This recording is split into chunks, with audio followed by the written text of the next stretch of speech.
Hi there. I'm Smita Murthy, Managing Partner at Opencliff Partners. We're a product advisory and consulting firm.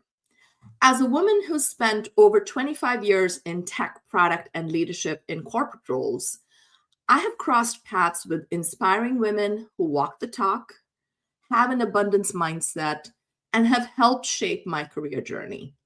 My hope is through my actions while I was in corporate and now in this chapter of my professional life that I give back and pay it forward. There's plenty of research out there that shows that women don't have enough women role models to look up to learn from, to emulate. And very few women leaders who break the glass ceiling, be it in corporate, entrepreneurial, or other arenas, actually support other women in terms of being a champion, a sponsor, or advocate. And worse, see them as competition. The inspiration for this podcast series is to showcase women in tech, product, and leadership who inspire, who actually help, and are positive influences to those who have the good fortune to be in their orbits, lifting as they climb. Today, I'm super excited to host Jean Nycz. Jean is an accomplished healthcare executive, board director, and founder of Ascend Business Solutions, where she advises healthcare and digital health companies on commercialization, growth, and scaling innovation. She's built her career at Johnson & Johnson, we all know J&J, spanning senior leadership roles across medtech, pharmaceuticals, and digital health, where she led the commercial strategy, business transformation, and enterprise growth initiatives, most recently serving as Global Vice President of Supply Chain Innovation. Jean serves on the board of Private Directors Association and the Executive Leadership Board with How Women Lead, and she advises leading innovation ecosystems and accelerators, including World Upstart, Hive Bio, and Ben Franklin Technology Partners, and Philadelphia Alliance for Capital and Technology. Her work has earned global recognition from the World Economic Forum and the Manufacturing Leadership Council, underscoring her impact at the intersection of product, technology, and leadership. And of course, how I know Jean is through How Women Lead. I had the good fortune of meeting her in that connection, and we instantly bonded. I'm also in my heart, I'm still a PA resident, even though I live in New Jersey. So we have Pennsylvania in common. And, when you see good people, you know who they are. And your vibe attracts your tribe, Jean. So I'm so excited to welcome you to the show, and I can't wait for our audience to hear all the beautiful nuggets of information and leadership skills you're gonna share with them. Welcome to the show. Thank you for those kind words, and right back at you. I have loved being part of your orb. You bring your light into every room, and I love being around you. So thank you for including me today. Thank you, Jean. Why don't we get right into the questions? So I always ask my guests, what inspired and shaped your journey and why? Okay, so that's a big question. It's an important one, and I'm going to take it in two parts. I'm going to start with the back half of that around what shaped my journey, and I'll say foundationally it was my upbringing. My parents were incredible role models, and they instilled a set of values in myself and my siblings that I think really grounded us as people. And certainly I brought those lessons into the work world. And I'll say this, my parents came from very humble beginnings. They did not have a lot of means.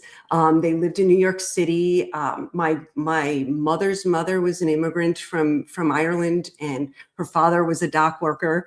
And my father lost his father at a very young age, and he and his mother had to manage through that. So it was not easy.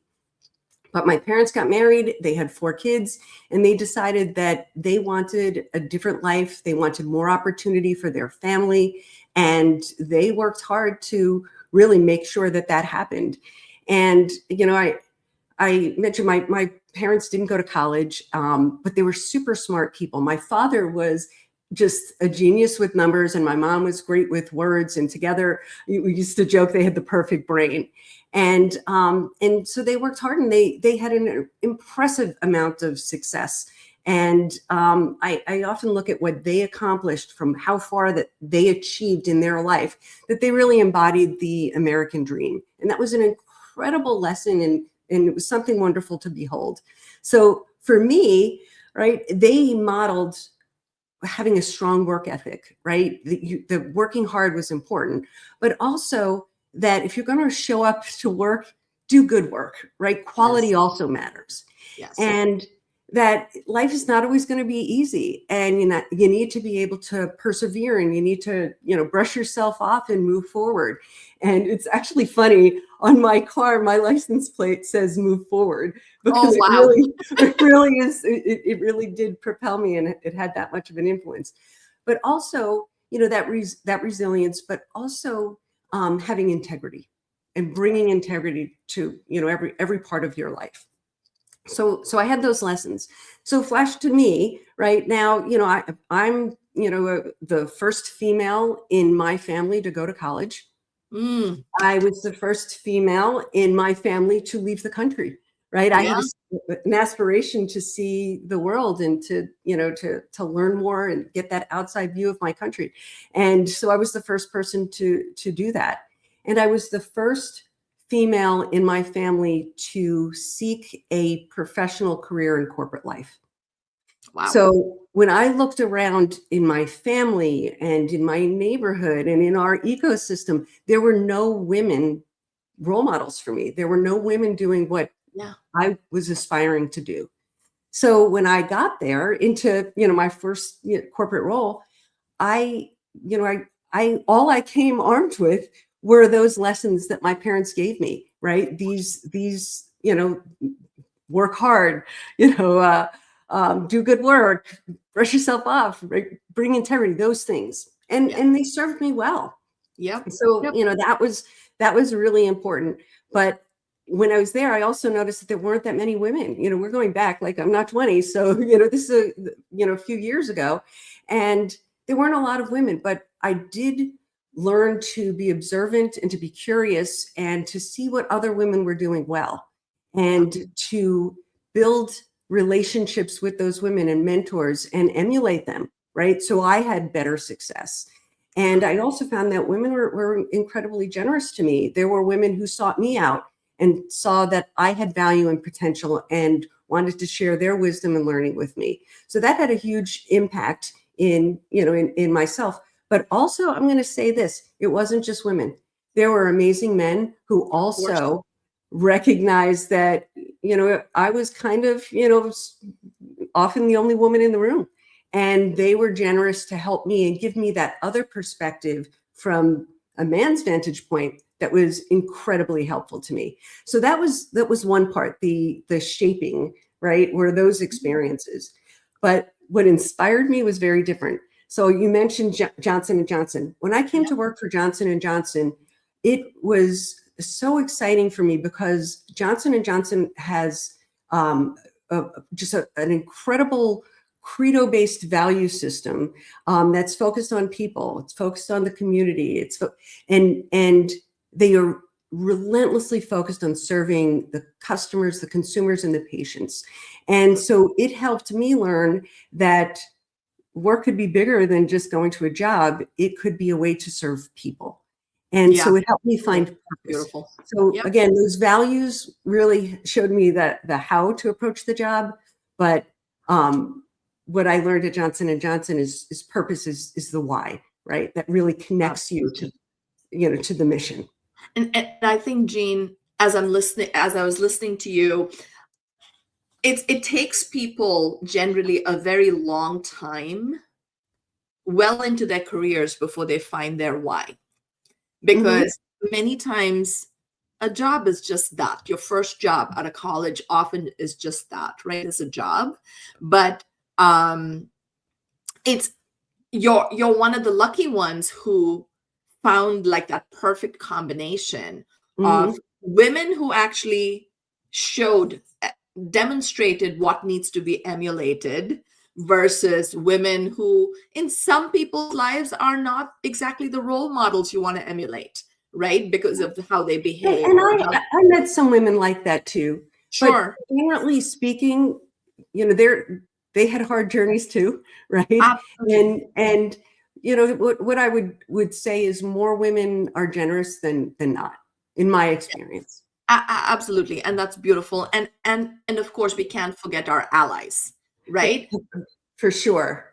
But Right? you know what, Smith? I'll say something else though. You mentioned purpose. It is interesting because J&J did help me connect to a purpose. But when I first started working for J&J, I worked on businesses where we served doctors and hospitals and hospital systems. So I worked with my customer and was the learned intermediary, right? I wasn't necessarily connected directly to patients. Yeah. But then I moved over to a different business. I was leading marketing for the HIV brands. Mm, mm. And I'm going to tell you that experience was wildly different. Same company, right? Yeah. Wildly different experience for me. So, I go in there, I'm brought in there because the business was, not performing the way they wanted it to. I could bring some strategy, marketing, expertise, et cetera, to elevate the business. And that's what I knew how to do. Yeah. But when I get there, people are not very interested in my capabilities. They were asking me questions like, well, why are you here? What's your connection to HIV? So Yeah. they wanted to know what was driving me personally. And quite honestly, that put me off a little bit. I'm like, well, I'm here for patients, right? They're like, yeah, but why HIV? Why this? And it took me a bit in that setting to kind of get my footing, because as I started to learn very quickly, the people who chose this space at Johnson & Johnson chose it because it was personal. So either they had lost a partner, lost a family member, a brother, a sister, a friend, right, to the fight, or they were diagnosed with HIV themselves and they knew the incredible power of life-saving drugs that J&J brought to market, and they wanted to be a part of bringing that to others. Right. And so it wasn't just for these people that I worked with. It wasn't just a job, it was a vocation. Yeah. And it took me a bit to kind of figure that out. And so what I did was I just immersed myself. I learned everything I could about the patients. I talked to patients. I talked to the advocates. I talked to the doctors who were serving them. And I really tried to understand what was happening for these patients so that I could better show up as a leader and serve them in my functional role. And during that process, I have to say, I just fell in love with this community. I learned a level of empathy and compassion that I just hadn't tapped into in my work experience. And it changed me. It made me an ally. It made me work tirelessly for this community. And honestly, I remember, even hard days at work, I would lay my head down on the pillow and say, Jean, your team saved lives today. The That's other right. stuff is noise. We saved Yeah. lives. Yeah. We got better access. We did all these things that had a material difference, and it changed me as a person, and it Yeah. changed me as a leader. And quite honestly, it made me a better parent and an ally for my children. So honestly, that combination of purpose is really, I think, very compelling. Yeah, absolutely. And I think you're lucky that you found it so early in your career. It's not always the case for everybody, but I am so glad that you did. And Thank you. It was a gift. I can see how that has shaped. And you were like, I want to call you a lifer at J&J, right? Like you were there for pretty much your entire career. My whole adult life, yeah. Mm-hmm. So, and it's interesting because there were many times I could have left. There were opportunities that I could have, Sure. but I was so connected to the purpose of what the company was doing. It was very powerful for me. And that's very actually telling about the culture Hmm. and the company, the organization's purpose as well, Yes. because they were living their credo, and that Hmm. made others see that and kind of align with the credo. And that's actually that's great to hear, because I think in today's landscape of companies and cultures, that often is missing. People are not as much part of that purpose as you would wish, right? That's where we see all the news that we see lately in the industry with mass layoffs and so on. So I'm just so happy to No hear that. company is perfect, but Of it's course. also how you choose to show up in there, Yeah. right? And what you choose to connect into and use as fuel for yourself. Yep. Absolutely. Awesome. What are some key leadership lessons you live by, Jane? Oh my goodness, there are quite a few. There are quite a few. I think one of the first is, doing great work matters, right? I told you that that was a core tenet. I think that that's important. But what I also learned is that great work gets you in the door. It keeps you in the door. It may get you recognized from time to time, but it's not the whole thing. It's not always enough for you to win and sustain, a successful career. You Yep. have to look at your career strategically. You have to show up, do the hard work, but there are other things that really matter, right? That you need to understand in the environment that you work in. So things like, what does your company value? What does the business value? How are decisions made? Who makes those decisions? What is the power structure?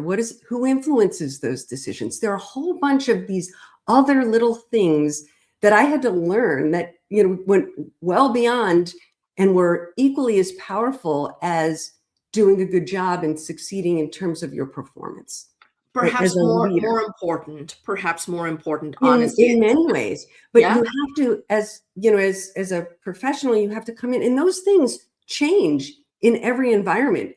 Every team, every Yeah. company that you work for, they're different, and you really have to get adept at kind of understanding that what's going on in the environment and what are those drivers, because quite honestly, Smitha, you can't win a game that you don't understand. And it took me a Absolutely. while to figure that out, but it was very powerful when I kind of, saw that landscape. So do you believe, did you have allies and supporters who helped you navigate that? I Or was did. it mostly like, you observing and figuring it out? Well, I think how I learned it was by bumping into walls, Yeah. right? Yeah. And looking at an environment saying, my performance on paper is better. Why is this person getting a role that I wanted and I didn't get it?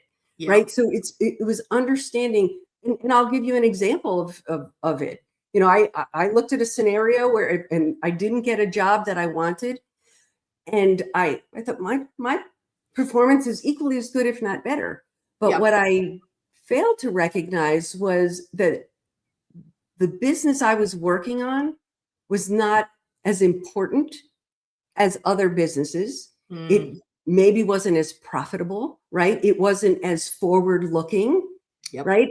And so succeeding in my environment versus somebody else succeeding, right? And it's easy to be defensive and say, that it was a bad call, but it's complex to manage something Yeah. that's new and forward looking. So what Yeah. I learned from that, right, from that experience was I need to get myself into one of those businesses, right? Right.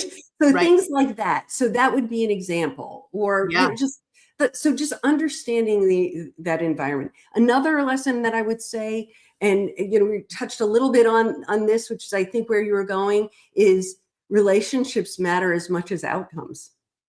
And Absolutely. again, that took me a bit to learn, right? Who are your champions? Who is sponsoring you and speaking up for you when you're not in the room? How are your relationships with your peers? How does your team perceive you? What do your partners say about you? Do people want to work with you? Do people seek you out, right? Do they feel that you bring a positivity and inspiration into the culture? So those things, those relationships, what I learned over time is they are incredibly powerful, and they say as much about you as a leader as your ability to navigate your performance. And so I would punctuate that by saying relationships are currency, and it's something that you absolutely have to, cultivate and nurture.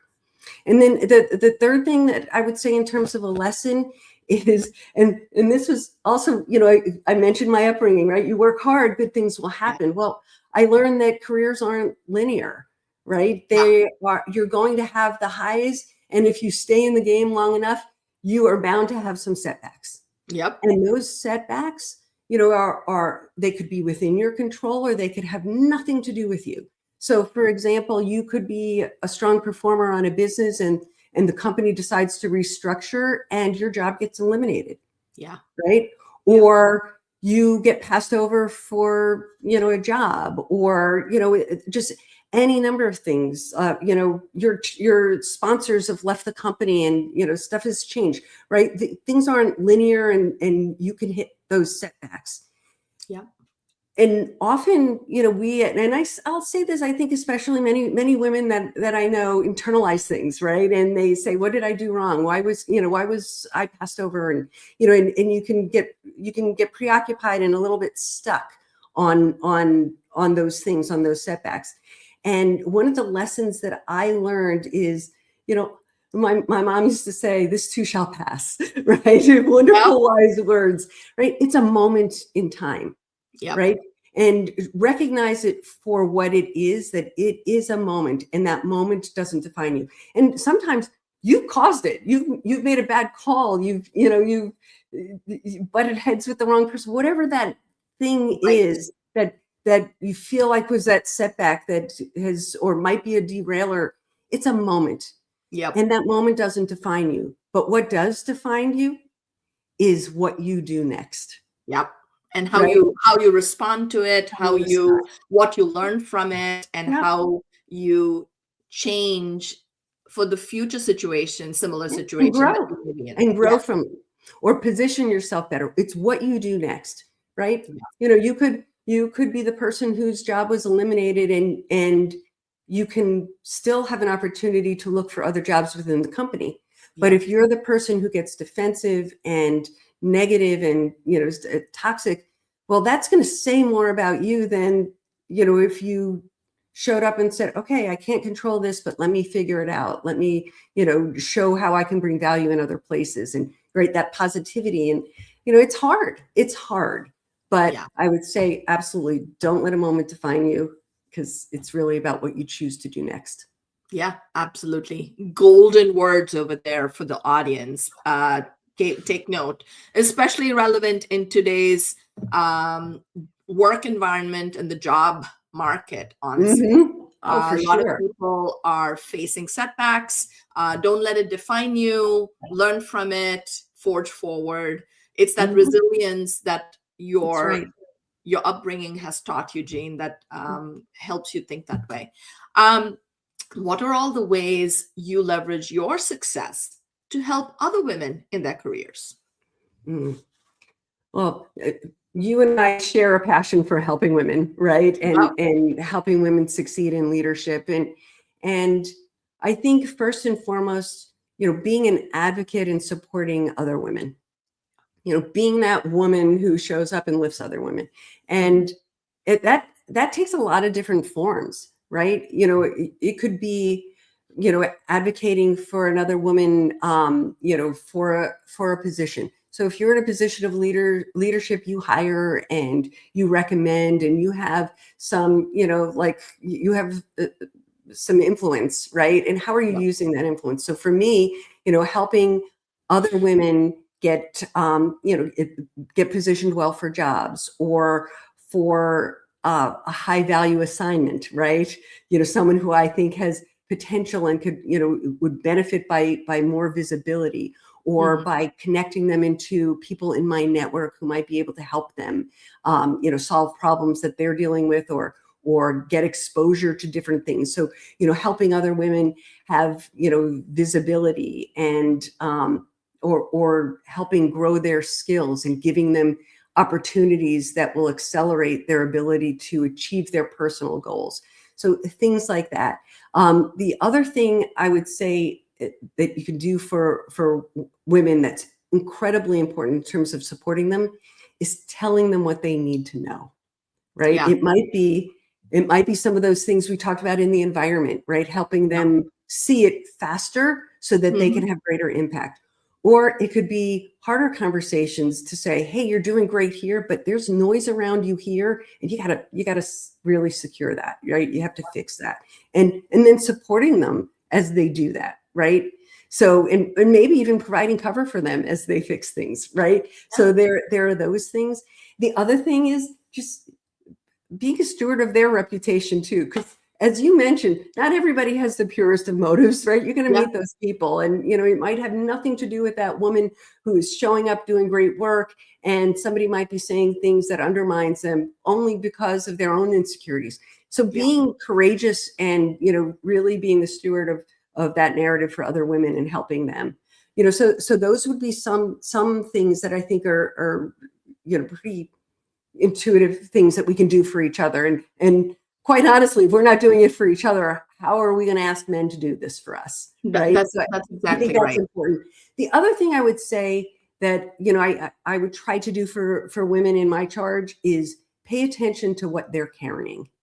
Right? Yeah. Because as women, sometimes, the work world has told us that we have to compartmentalize, right? And we have to be perfect. And, we can't bring any of that baggage and the things that we're dealing with into the workplace.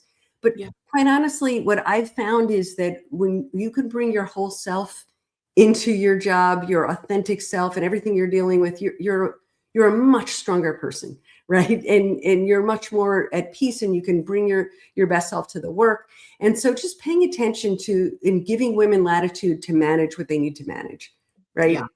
Women who have kids, women who are going to school at night, women who have partners who travel, and they just have so many things, or elderly parents they're caring for. Make space for them to be able to do it all, right? And help them along the way. And if they're struggling with it, help them build skills and share the wisdom of your own experiences and authentically to help them.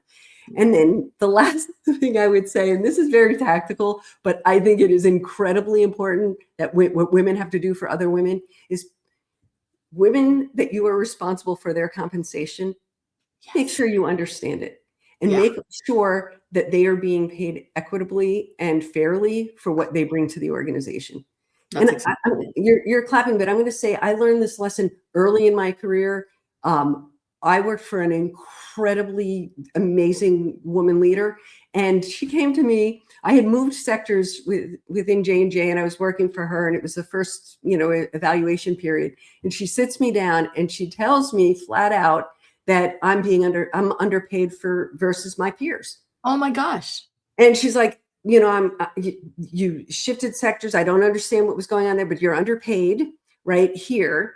And here's what I have a strategy. I am going to give you, so you're going to get your normal raise, but I'm giving you another adjustment on top of it. And that woman hit me with another adjustment every 6 months that she was eligible to do it until I was at parity with my peers. That's amazing. Can you imagine that? I didn't even know. There was no way I would have even known if she wasn't looking out and paying attention and saw that. So for me, I paid that forward for every woman that I worked for. And quite honestly, and people of color, if I saw anything that was happening, and most of the time things were good, but not always. And I fixed it. So those are some of the things. The last thing I would just say is also be generous and help the women who are coming behind you. I really try to make space and time to support those women, and in any way that I can, because it's hard, and we've learned that. And if we can make it easier for the women coming behind us, I try to do that. Yeah. Amazing. So I'm going to flip that question on you and say, when you have reached out to others to help you in your career, or now in this chapter of your life, because we're both in similar chapters, we've left corporate, we're on our own. What are some of the best ways others have helped you?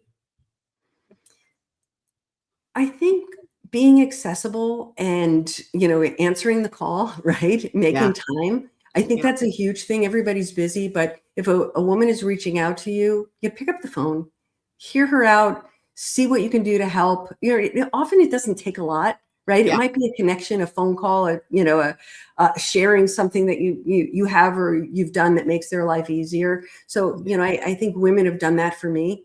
And that's been great. I think also, being a safe space to talk things through and right learn from and get perspective, Yeah. because sometimes when you're in your world, everything seems urgent and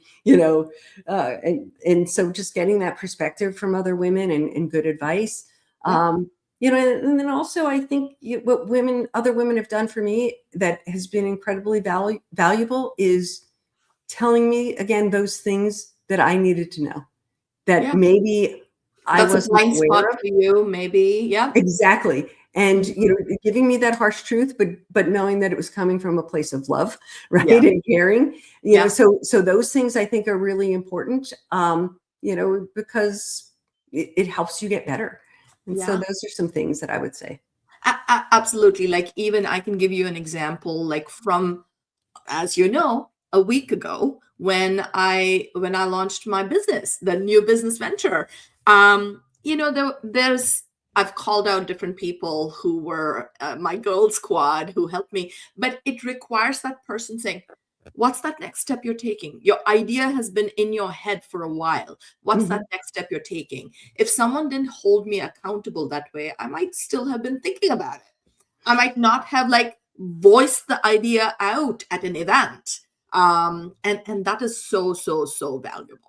I completely agree. Well, you and I are both part of How Women Lead, and that is just Yeah. an incredible organization. And some of the women that I have met have become really, truly great friends of mine that I incredibly value. And we do, we help each other. That's what we do, Absolutely. right? Absolutely. Yep. So I completely agree. Yep. All right. So moving on, can you please share your favorite life lesson quote and how that's relevant to you in your life? How it's been relevant to you in your life? Okay, so I'll say one that that always rings true for me, and it's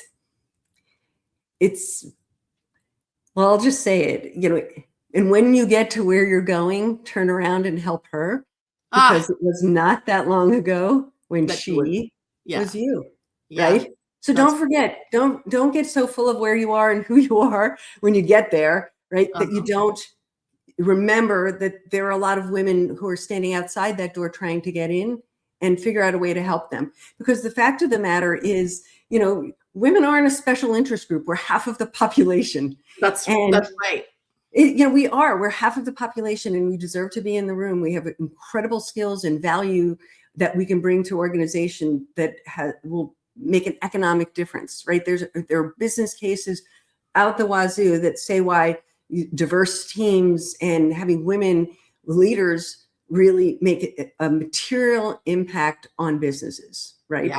Yeah. And so I think that's important. And so how that quote shapes me, and I just posted it for Women's International Women's Day because I think it's that important to remind people that when you get in that door, you have the opportunity to make the table bigger. You have the opportunity to prop that door open. You have the opportunity to bring qualified women in to compete on slates, right?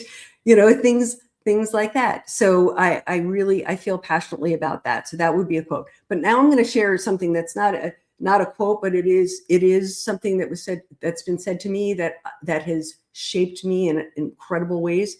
So I mentioned my parents. So my dad, although he had a different path, he was a big champion, and even when I was in school, and just many times in my life when I was wanting to do something and contemplating doing something new, but wobbling a little bit and having some self-doubt, my father would say to me, he'd say, Jeannie, Now.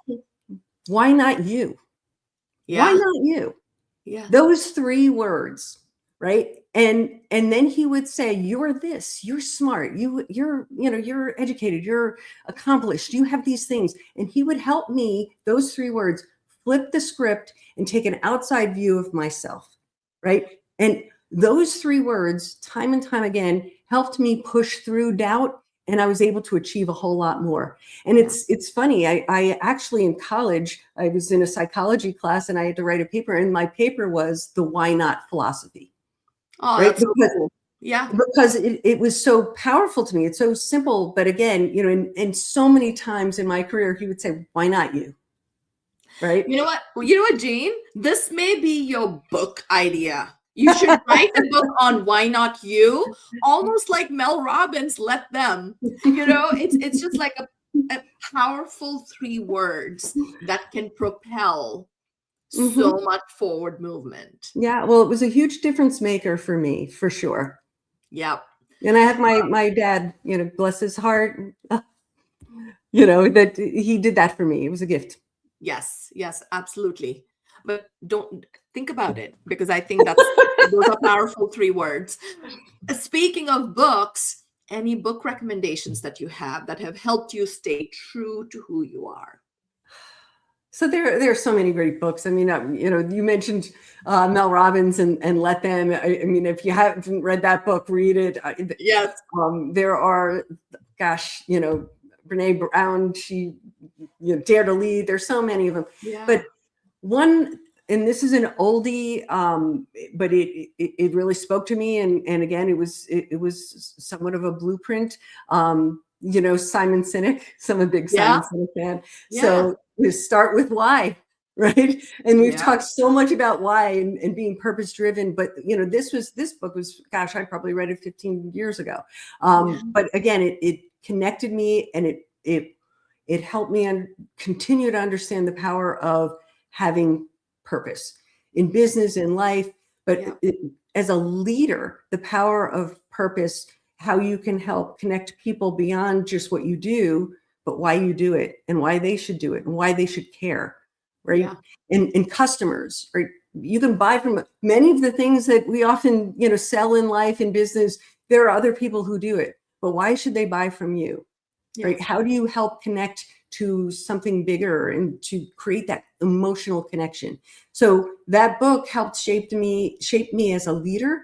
And it also helped me by shaping how I approach decisions, right? Yeah. Really focusing on purpose. So I will punctuate that by saying, honestly, I think purpose and your why gives you direction.